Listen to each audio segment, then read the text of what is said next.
Is the way you look on camera stopping you from making more videos to attract clients to your business? Is your lack of production quality giving you a little bit of imposter syndrome? If only your videos look just a little bit better, would it give you the confidence to make more videos, which would grow your business? And let's be frank, make you a heck of a lot more money as a real estate agent? Well, I'm here to tell you that it is easy to level up your camera presence without spending a ton of money and without making it overly complicated. Do you believe me? Put it in the chats. Like, how do you feel? Put it in the comments. Is it scary for you? Are you letting all of these obstacles get in the way of making you do more videos? Are you telling yourself all of the reasons why you can't? I know that many of you are, because I hear from you pretty regularly. You say things like, 6 months ago, I was going to start making videos, or a year ago, I was going to start making videos. And then all this time goes by and nothing has happened. So I want to hear from you. Tell me what you think. Facebook user, yes, this would be a really good time to say, there's a little link in this post that says I am broadcasting with StreamYard. If you would please go to streamyard.com/Facebook, it will grant me permission to see your face and your account name. Otherwise, I only see Facebook user and I don't know who you are. And I love to be able to recognize you so that I can tell you and recognize you by name. And I'm so happy to be back with you all, my favorite people on the planet, my fellow real estate agents who are as excited as I am about video. In fact, I have to tell you, my channel just hit a pretty big milestone today, which was very exciting. I just happened to check my email and I had this little email from TubeBuddy that said, woohoo, we hit 1 million views on our channel. This is crazy to me because when I started my real estate channel back in, I started it in 2016, but I didn't get serious about it until 2017.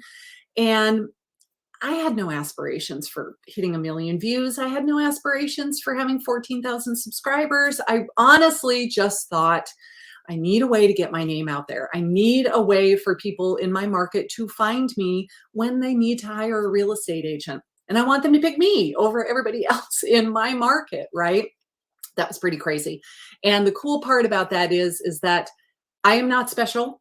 I did not do anything that you can't do. There is nothing unique about me. If I can do it, you can do it. The only reason that we hit that 1 million milestone is that we didn't give up.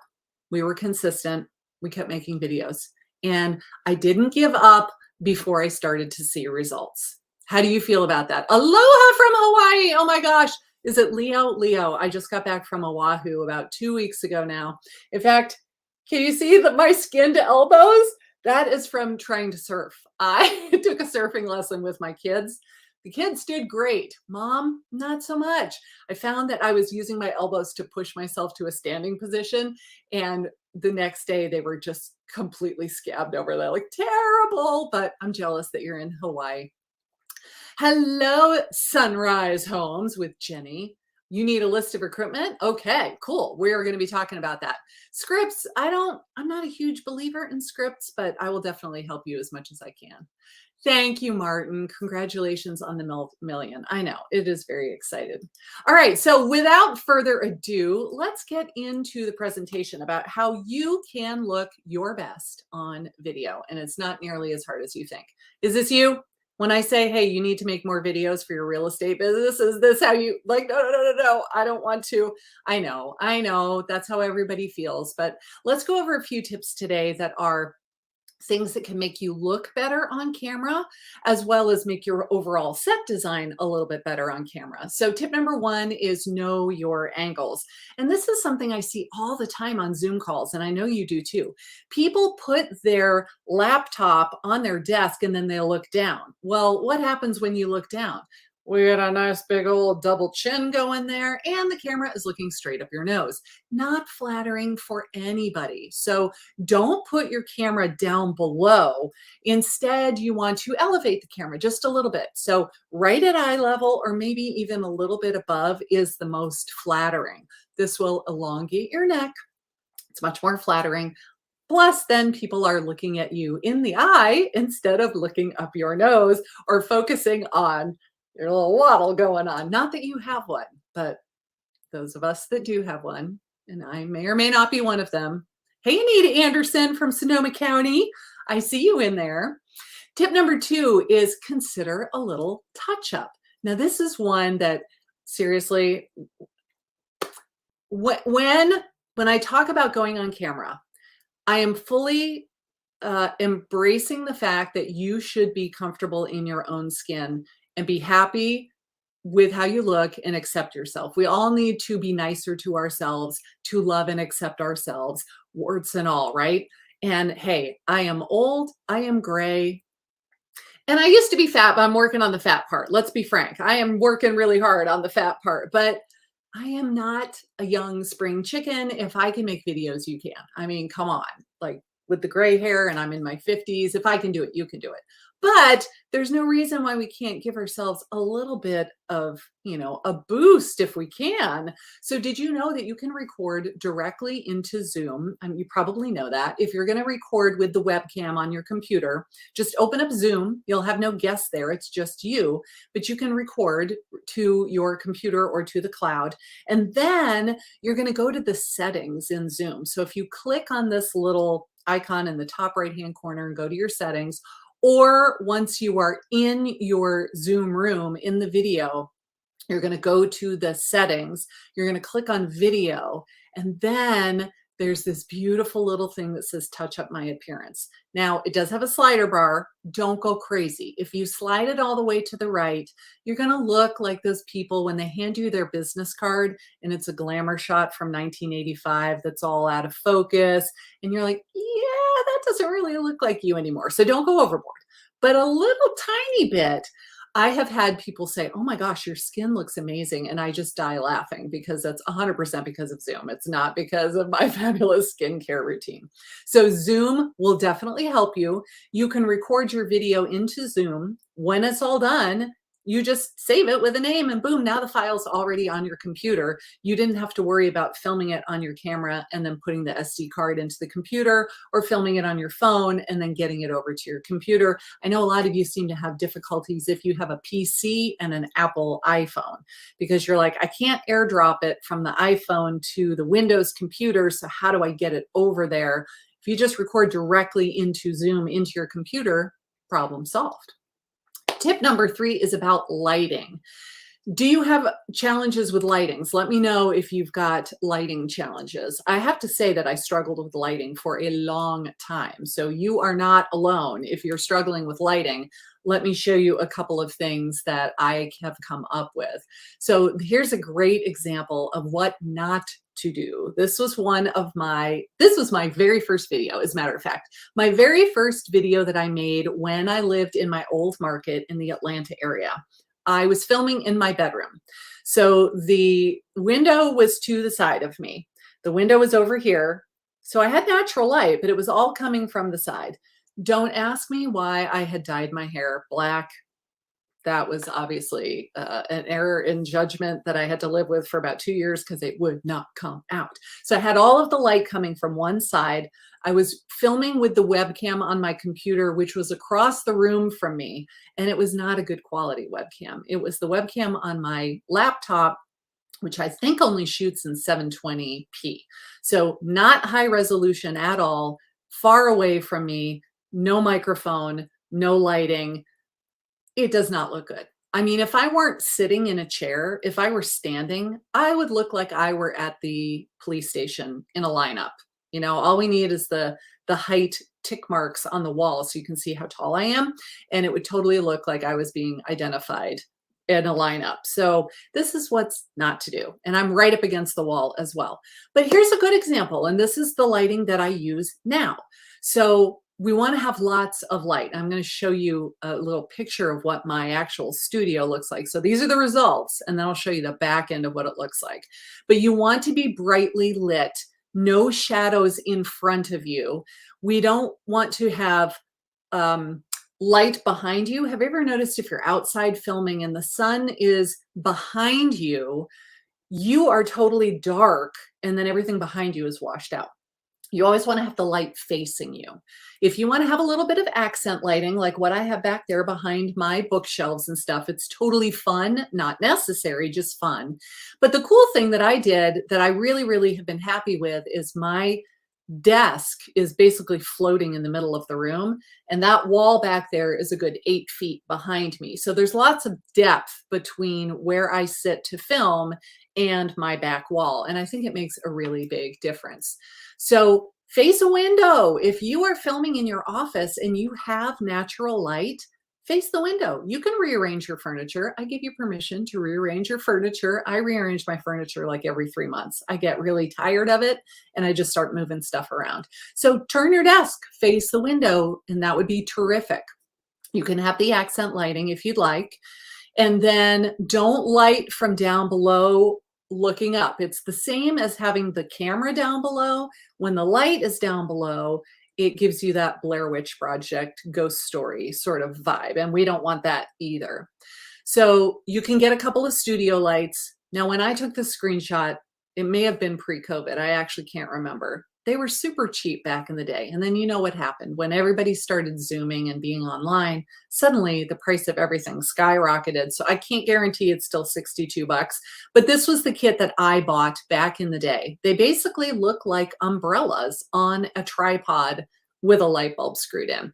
And you get a set of 2 and they come in that little bag so you can break it down, stick it in the bag, stick it in the closet, or what I do, I just leave them set up all the time. And that way, anytime I feel like filming a video, my stuff is set up and ready to go. Or you could just get a ring light. Ring lights are really awesome too, because you can put your phone, either the way this one is showing is like a little clamp on the tripod part of it, or if you get a larger ring light, it goes in the center. So your camera's in the middle and the light goes all the way around it. And that way you've just got tons of light. And depending on which ring light you get, sometimes they're adjustable, so they're on a dimmer switch. Sometimes they have either a white cover or a more amber color, so you can decide, do I want warm white or cool white, which is really cool. Like if you're extremely pale and you want to try to give yourself a little bit more warmth in your skin, you can do that with the ring light. Super cool. Or these are what I have back here. So I have a couple behind my couch. So I don't know how easily you can see it, but behind my little couch, my couch is on a 45-degree angle. I have a very fancy stand back there. It's called a cardboard box. And I have 2 of those on the cardboard box behind the couch pointing at the wall. Then I have 2 on my bookshelf back there. So they're behind the things to kind of illuminate them, give them a little bit of, oomph, pop. I like that my walls are very, very dark. So when I put those lights back there, they really pop against the wall. And those were, I think, $30 for the set of 2. They were not very expensive at all. So I do have an Amazon storefront. I get asked all the time what equipment I use. I finally just went to Amazon and was like, is there a way that I can put all of these links on a single page? And they said, why, yes, you can create what's called an Amazon store. So basically I have different lists. One is a list if you're a total beginner, just getting started, don't have any equipment at all. One is, okay, you've been making videos for a little while, you're ready to spend a little bit more money, kind of graduate the quality of your equipment, like this microphone that I have now. I didn't start with that microphone. I tell the story all the time. My husband gave this to me as our anniversary gift a couple of years ago because he said, hey, we're in lockdown. We can't go anywhere for our anniversary or do anything. What do you want for a gift? And I'm like, could I have a really good podcasting mic, please? That'd be awesome. So I would not have started with this, but over time, you can ask for something like that for Christmas or your birthday or your anniversary. Absolutely. But if you need links to all of this stuff and you just don't want to search all over Amazon because There are a million of everything, and then I get sucked in and I have to read every single review. If you just want to click on the link and go straight to the thing that I bought, I don't recommend anything that I don't personally use. If I try it and it stinks, I'm not going to recommend it to you. So everything on the list is stuff that I have owned and I either used to use or still use, if you are so inclined to use that. All right, let's move on to the next tip here. Oh, I wanted to show you my behind the scenes. Let's make this full screen if you don't mind, Lindsay. So this is what my office looks like. Don't judge. It's not beautifully decorated and it's usually kind of a wreck, but I am facing a window. So directly in front of my computer, there is a window, but then I also have this studio light off to the side. I had the umbrella lights. Then I graduated to this one that's called a soft box. It has like a little film that goes across the front of it just to diffuse the light a little bit more. And I don't know why I don't have the umbrella lights anymore. I think I bought 2 more so that I had a grand total of 4. And then I gave the umbrella lights to one of the agents on my team because I didn't need that many. Then I have this little gold lamp over here that is not putting out any light at all. It is totally just for decor. It is part of my set design, but I don't really use that for putting out any light into the room. Then I've got my little accent lights behind the couch, behind my bookcase. There's my dog, Emma. If you've ever heard Emma snoring in my live streams, Emma weighs about 195 pounds. She's a big girl. That's Emma.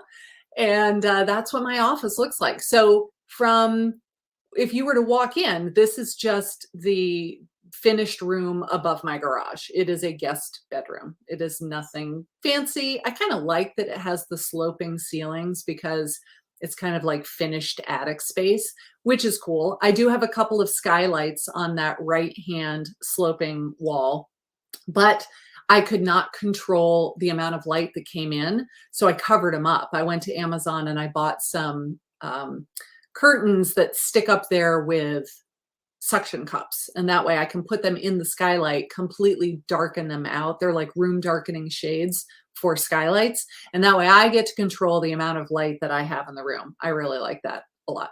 So here's a close-up of what my desk looks like, because I do get a lot of questions about the teleprompter.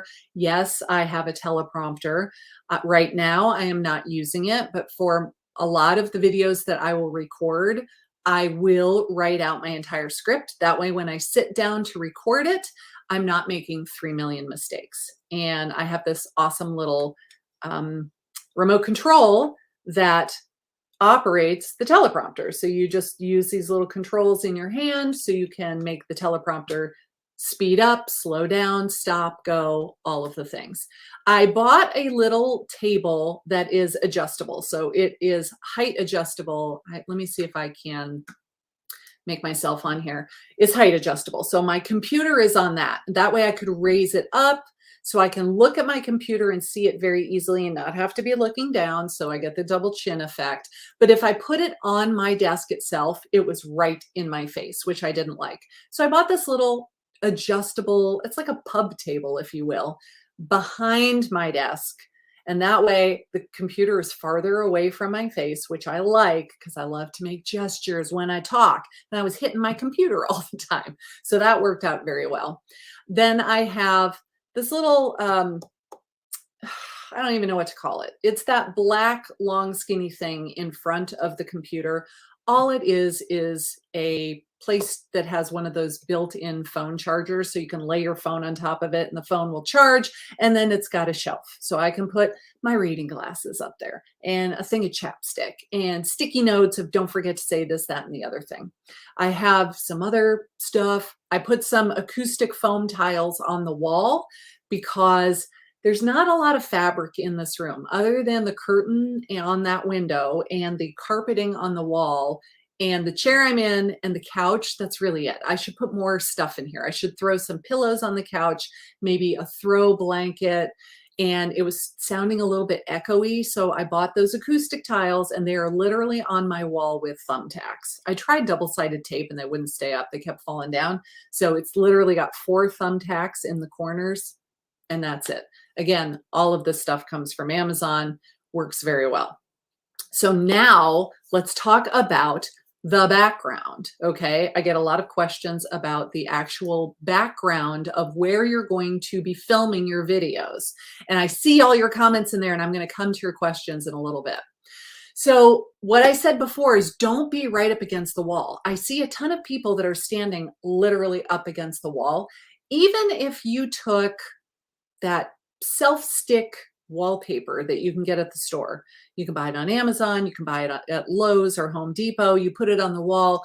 Don't stand right up against the wall. Step away from the wall. If you can have at least 4 feet, 5 feet behind you, it really gives a much better look. And if you're using an actual camera versus a phone, you can get that blurry effect. Or if you have the iPhone 13, which I finally broke down and bought in the fall, it does cinematic effect, which means the background will be slightly out of focus.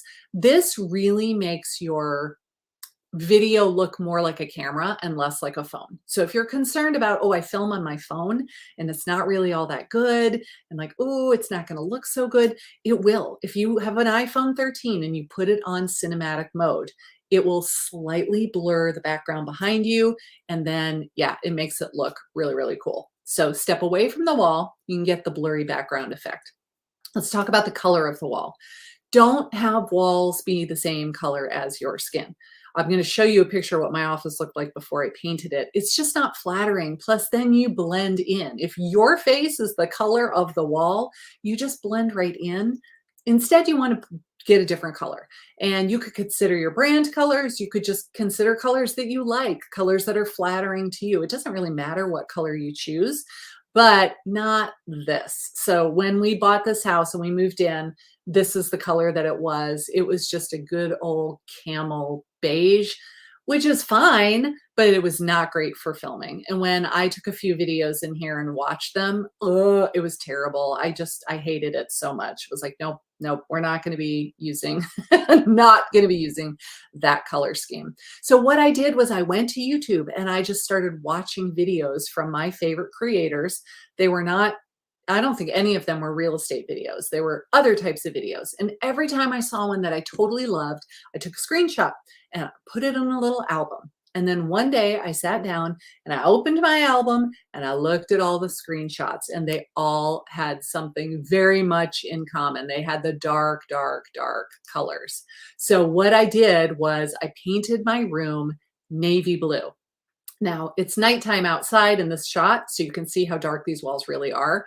And I remember when my mom and dad came over and they saw it, they were like, wow, it's really dark in here. I was like, this is not this is not my living room. This is my filming studio. Trust me, it's going to look good when it's all done.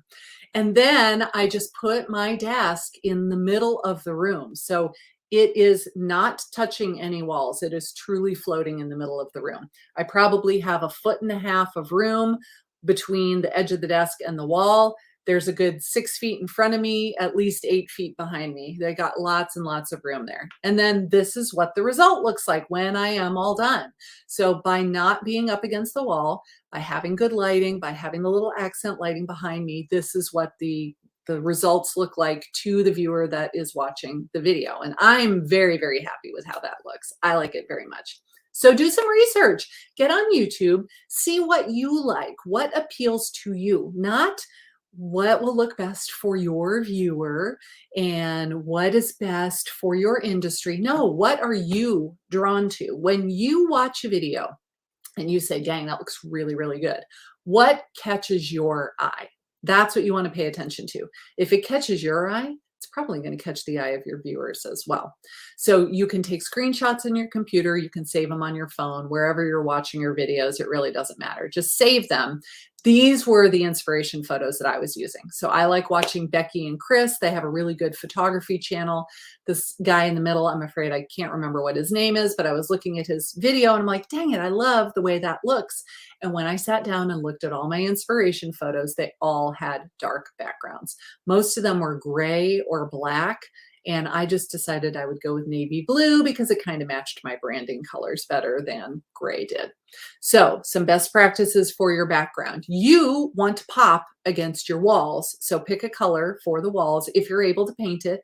If you can't paint your room, like you're filming in your office and you're not allowed to paint, you could always just buy one of those, it's like a photography studio sheet and just like tack it to the wall at the very, very top and let it hang behind you. Or that peel and stick wallpaper works really, really well too.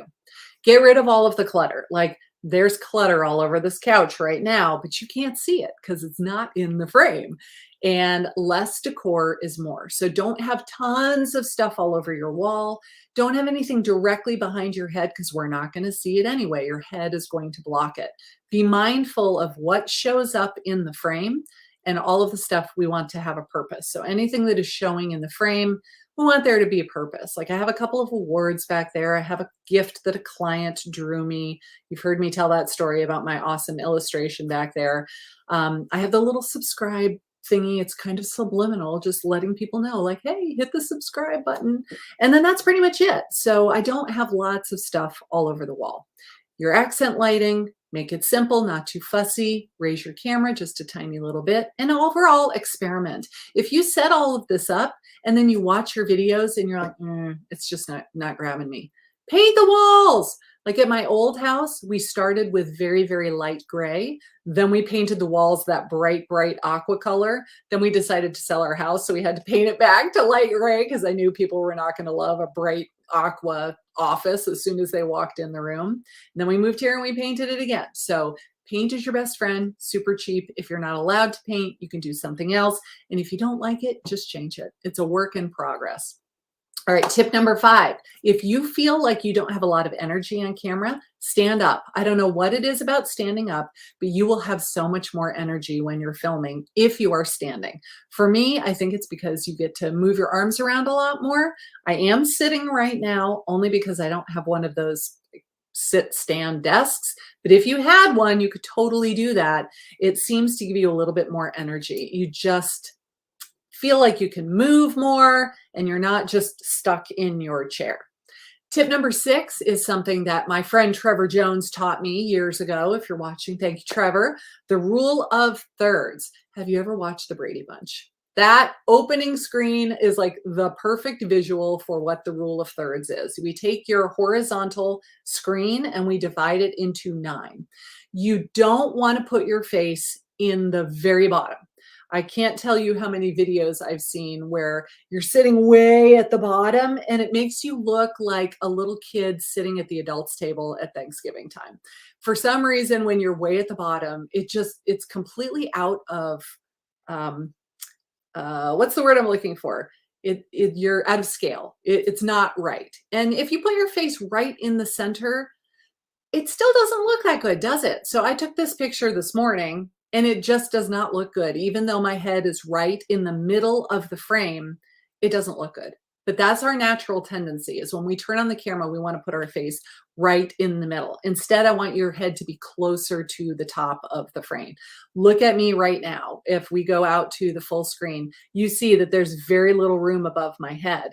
I don't put my face right in the center because otherwise that's that weird effect that we get where it just looks kind of goofy. So instead of this, let's do this instead. We can put our head closer to the top, and you could even put your face in the crosshairs of where those lines intersect. The bonus part of doing that is if you are off to the side a little bit and your eyes are pretty much where the crosshairs are, then you have all of this room next to you if you want to have on-screen graphics. So if you were doing, I don't know, a market update video, for example, you're going to have lots of data that has to be showing on screen, right? You'll have all of this room right next to your face to pop it up on the camera, on the screen for the viewer, and it's not going to block your face because you are off to one side just a little bit. That's also a really great thing if you do any of these videos where you are reacting to somebody or you're reviewing something else. You can turn and you say, okay, I'm looking at this thing, I'm reacting to it, I'm giving my 2 cents, my opinion of what I think about that, and it's right here on the screen because you were off to one side. Tip number 7, last but not least, you need a microphone. You really do. If you're filming on your phone and you're out and about in the wild, the sound quality is just not that great. I really feel like sound quality is even more important than video quality. I have been crucified in the comments before because I had bad sound quality. There was one video I did. I went to Hawaii on vacation. I was in Oahu. We were staying at the Koa. My audience is a lot of people are military members. I wanted to showcase the Koa Hotel. The guy happened to have his leaf blower and he was doing all of his landscape cleanup while I was filming my video. So people killed me in the comments because my sound quality was so terrible. I did not have my microphone with me. I was just doing it on the fly.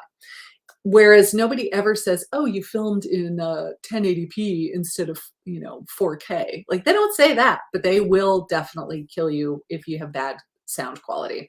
So there's multiple different options. We can do a lavalier mic, which is the one that just clips onto your lapel. That's the picture on the far right. This is the one that I bought many years ago. It actually has 2 and a little splitter. So it comes out, the little adapter comes out of the phone and then it splits into a Y. And then we have 2. And this is great if you're interviewing somebody. So if you're the person that loves to interview your lender and your title and escrow person and your closing attorney and whoever, each person gets a microphone, but only one camera. So 2 mics plug into the same camera and they're not expensive at all. The USB microphone plugs into your computer. So this is what you would use if you were filming at your computer using a webcam. Any USB mic will probably be just fine. That is the one that I bought many years ago for probably 30-ish bucks at the time. Maybe it's a little more expensive right now. Worked great for many, many years. I had no problem with it. In fact, if you ever listened to my audio version of my book, YouTube for Real Estate Agents, I filmed the entire audiobook on that microphone right there in my walk-in closet in my master bedroom, because somebody told me if you film in the closet surrounded by all of that fabric from your clothes, it's really good audio quality. A shotgun mic. A shotgun mic basically means it's long and skinny and it points at you. So that is the one that I had for my iPhone, gosh, probably 16. Many years ago, I bought that little sucker. It's a Rode mic. It just plugged into the headphones jack. Now that the iPhone no longer has a headphones jack, it's only got the lightning port. It has a different adapter. Instead of a round one, it's the lightning port, but it works the same way. It literally just plugs right in to the end of your phone and then it points at you. And again, this is a really good thing if you are interviewing somebody, because the microphone is pointing in this general direction. It's going to pick up whoever is speaking in front of it, even if there were 2 or 3 or 4 of you, as long as everybody is close enough together that it can hear it. And if nothing else, just use your earbuds. If you have earbuds that are Bluetooth, or even with the long cord that plugs into your phone, it will be just fine. It doesn't have to be fancy. It doesn't have to be expensive. It just needs to be something besides no audio at all with your phone. In fact, I did a video on this channel. Oh, I think it was probably in September, October timeframe, where I filmed a video and I said, here's what it sounds like without any audio at all. And here's what it sounds like when I plug in my microphone. And it was a huge difference. So be sure to use some sort of microphone, decent lighting, have a decent background, and just give a little bit of thought to it. And you're already going to be so much farther ahead than you were without spending tons and tons of money. I'm talking one light, one microphone, maybe a can of paint. We're talking less than $100, and you could be really increasing the quality of your video production for not a lot of money. All right, let's go into some of the comments and see your questions. I would be happy to answer some of those. Why the dark walls? Because I liked them. That was truly the only reason. And quite frankly, because my hair was going gray and I knew that gray would pop against the dark color. If you have black hair, you would probably want to have a lighter color just because we want you to stand out against the color of the walls. But that's truly the only reason, just because I like it. What teleprompter app are you using? So it's not, well, it is an app. The teleprompter itself is from a company called, I don't know if it's Newer or Newer. If you go to that Amazon link, it's in there. It's Neewar, if I remember correctly. And it is an actual teleprompter. So the little cage with the tray in front of it, I put my iPad on the tray and it uses an app that is for that particular teleprompter. I think it's called InMei, INMEI, if I'm totally butchering it. I'm so sorry. INMEI is the name of the teleprompter. And the teleprompter that I bought came with this thing. So it's pretty cool that you can just like it's got a little toggle switch and you can start it and stop it and rewind it and all that kind of stuff. So if you're talking too slowly and it's getting ahead of you, you can pause it until you catch up and vice versa. It's pretty awesome. I never used to be a teleprompter person. In fact, Lindsay and I have had many a discussion where she loves her good teleprompter. And I was like, no, it never sounds good. When I read from the teleprompter, it sounds like, hello, my name is Karen and I am reading from a teleprompter. And doesn't this sound so casual and very easy for you to connect with me? And that's because I was using it on an app that didn't have an actual teleprompter when I actually bought the physical equipment. Changed my mind. I became a convert. All right. Do you use your computer to record videos? All the time, Sonia. All the time. So I used to always record on my phone or my iPad, but then you have to get it over to your computer. And quite frankly, I graduated to using a camera. So now I have a DSLR with the lenses that come on and off. It's not a really big fancy camera. It's actually very entry level, but I wanted to level up my camera presence. So I bought a camera and I started thinking, okay, well now how do I do that? I record into my camera, but then I got to take the SD card out and go transfer it over to my computer. It's kind of a pain. I often record in Zoom or in StreamYard. StreamYard is this program that I'm using right now. It is meant for live streaming. However, I can open up StreamYard. I can hit record even if nobody is there. The way that I do it is I have a private Facebook group that Lindsay and a couple of my friends and my husband and I are a member of, and nobody else. And it's a private group, so they can't find it. And I go live into my fake Facebook group that nobody knows about. And then when it's finished and I hit end broadcast, I just download it. Now it's on my computer already. That way I can just send it to my editor and say, make it happen. Do your magic. Make it so, number one. But I love to record into my computer. It's very easy. Do you use a microphone when recording on Zoom? Always. So Lori, this is my microphone. This is on a little boom arm that clamps onto the edge of my desk.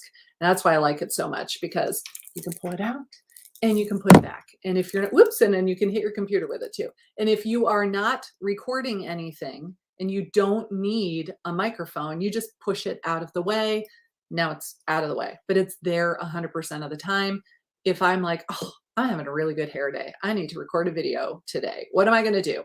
I pull up my notes that I've been keeping. Anytime I have an idea for a video, I'm jotting down my notes. I've got everything ready to go. I can literally just say, I have half an hour before my next Zoom call, I'm recording a video. And I just open up Zoom and I start recording. It's really great when you can have your equipment set up all the time and not have to set it up and take it down and set it up and take it down, because that way, whenever the whim strikes, you can make yourself a video. All right. Any other questions? That's the Karen cave. Okay, it is. Funny story. We had to go to the man cave the other night. We actually had a tornado warning where I live. I live in coastal Georgia. We do not have tornadoes here. But we were just about to sit down to dinner a couple of nights ago, and the alarms went off on everybody's phone saying tornado watch.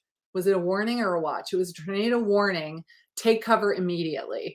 And we were like, what the heck? So we grabbed all of the food and we ran downstairs into the basement. And that's like the only time my husband has been in the man cave in probably the last 9 months. I was like, dude, you never use your man cave. Can we turn it into something else that would be more usable? Because you're not using it. I could make it the Karen cave, but it has no windows down there at all. So it could be good for filming, but it also is all cement, totally echoey and reverbs. I don't think it'd be a good filming area. Cool.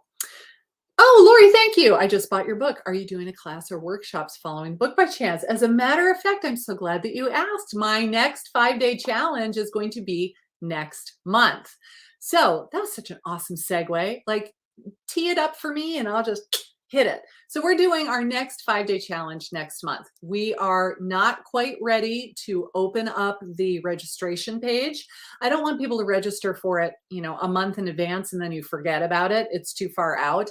So we will be announcing the dates shortly. We will allow you to register it. It is completely free. So if you would like to get on the wait list, you will be the first people to be notified. As soon as we release the dates, if you're on that wait list, we're going to send you an email saying the doors are open, go sign up. What it is 5 days in a row where I go over setting up your YouTube channel. Either you've never had one before and we're doing it from scratch, or we are overhauling the channel you already have. We're giving it a facelift. We are setting it up so that people can find you. They know what you're about. They know what your channel is about. They know what to expect when they come to your channel, why they should follow you, why they should subscribe, what's in it for them, why should they care enough to watch your videos. And when you do all of those things, all you have to do is make videos and the people will come. So if you'd like to join my next challenge, I hope that you will. So with that, I will bid you a wonderful weekend. I will see you all later, hopefully on the challenge. And until then, remember, friends don't let friends cold call. Bye, everybody.